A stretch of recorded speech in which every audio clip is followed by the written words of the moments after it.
இன்செர்ட்டை வந்து நீ மாற்றக்கூடாது சரியா. இப்போது இதுதான் இந்த இன்செர்ட்டு, இது வந்து சிஎன்எம்ஜி இன்செர்ட்டு சரியா. சிஎன்எம்ஜி இன்செர்ட்டில் 120412 சரியா. இப்போ இந்த கார்னர் வந்து இதில் பாரு எந்த ஷேப்பில் இருக்குன்னு, டைமண்ட் ஷேப் வந்து இந்த பக்கம் இருக்கா, அப்படின்னா இது வந்து இன்செர்ட் இந்த பொசிஷனில் வரணும் சரியா. இங்கே வந்து 4M அலாங்கி ஸ்க்ரூ இருக்கும். இந்த 4M அலாங்கி ஸ்க்ரூவை வந்து நீ டைட் பண்ணும்போது இந்த பிடிச்சிட்டு டைட் பண்ணணும். இந்த மாதிரி பண்ணு. இப்போ பண்ணுங்கள், ஏர் அடிச்சுக்கோங்க. ஃபஸ்ட்டு க்ளீன் பண்ணுங்கள். அந்த ஸ்க்ரூவில் இருக்கிற உள்ளே இருக்க பர்ரு எல்லாத்தையும் க்ளீன் பண்ணுங்கள்.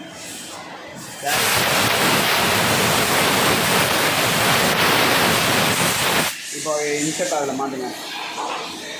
இன்செர்ட் மாட்டும் போது அதில் ஒரு சின்ன லிப்பு மாதிரி இருக்கும். அந்த லிப்பில் வந்து கரெக்டாக அந்த இன்செர்ட்டோட அந்த ஹோல்ஸ் இருக்குல்ல, இன்செர்ட்டில் சென்டராக ஒரு ஹோல்ஸ் இருக்கா, அந்த ஹோல்ஸ் வந்து அந்த லிப்பில் போய் படணும். பட்டிருக்கா. இப்போ வந்து கையை இப்படி வச்சுட்டு மேல் சைடாக பிடிச்சிக்கோங்க. இன்செர்ட் வந்து மேலே பட்டாகிற மாதிரி பிடிச்சிட்டு அப்படியே டைட் பண்ணுங்கள். இல்லை இது வந்து மேல் சைட் பிடிக்கணும். கையை வந்து இப்படி பிடிச்சி இன்செர்ட் வந்து மேலே டாப்பில் பட்டாகிற மாதிரி பிடிச்சிக்கிட்டு டைட் பண்ணுங்கள். டைட் பண்ணுங்கள். இது வந்து டாப் கிளாம் வந்து சும்மா சப்போர்ட்டிவில் தான் நிற்கும். நீங்கள் இதை ரொம்ப டைட் பண்ணக்கூடாது. ரொம்ப டைட் பண்ணிங்கன்னா ரன்னிங்கில் வந்து உடஞ்சிரும். இப்போ நீங்கள் இதில் டைட் பண்ணிட்டு அதுக்கப்புறமா ஒரு 50% மட்டும் டைட் பண்ணுங்கள். Okay okay okay okay okay போதும். இப்போது அடுத்த இன்செர்ட் மாற்றணும். அது எப்படி மாற்றுவீங்க? இதில் டரட்டில் ஜாகில் வச்சுட்டு இண்டெக்ஸ் பண்ணணும். இன்னொரு தடவை இண்டெக்ஸ் பண்ணணும். இப்போ இந்த இடத்துல வந்து இந்த ஸ்க்ரூ, இந்த இன்செர்ட் வந்து டேமேஜ் ஆகிடுச்சு. இந்த இன்செர்ட்டை மாற்றணும். இப்போ ஃபஸ்ட்டு ஏரை வச்சு க்ளீன் பண்ணிக்கணும்.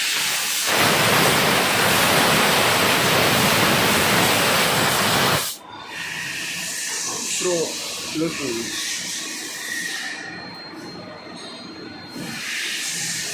இந்த பக்கமாக மேல் சைடு இருக்கணும். லைட்டாக லூஸ் பண்ணிட்டு அந்த கிளாம்பை எடுத்துருங்க. சிஎன்எம்ஜி கிளாம்பை எடுத்துருங்க.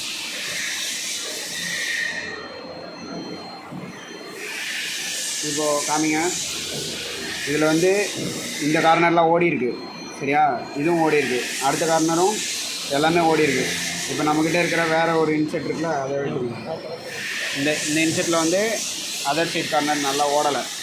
இப்போ அப்படியே மாட்டக்கூடாது. இதை வந்து ஏர் அடித்து க்ளீன் பண்ணிட்டு மாட்டணும். ஏர் வச்சு க்ளீன் பண்ணணும்.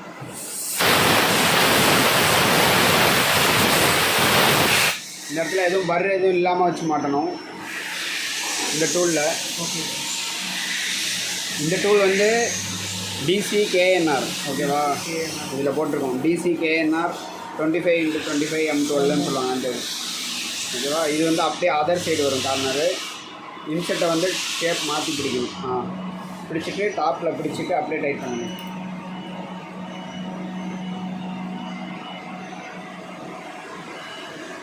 ஓகேவா.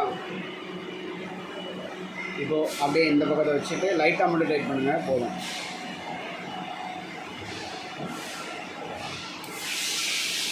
அலாங்கியை கரெக்டாக ஃபிக்ஸ் பண்ணிவிட்டு அப்புறம் டைட் பண்ணணும். ஓகே. இப்போ நம்ம இன்செர்ட் மட்டும் மாற்றினா மட்டும் போதாது. அதுக்கப்புறம் இதோட லைஃப் வந்து நம்ம இதில் 0 பண்ணிக்கணும். அதுக்கப்புறம் தான் நம்ம இதை வந்து இது பண்ணணும். இப்போ இதோட லைஃப் நம்ம இதில் வந்து பார்த்தோன்னா இந்த அலாரம் வந்திருக்கா, இந்த அலாரத்தை வந்து இப்போ 0 பண்ணிடணும். எப்படி 0 பண்ணுறது?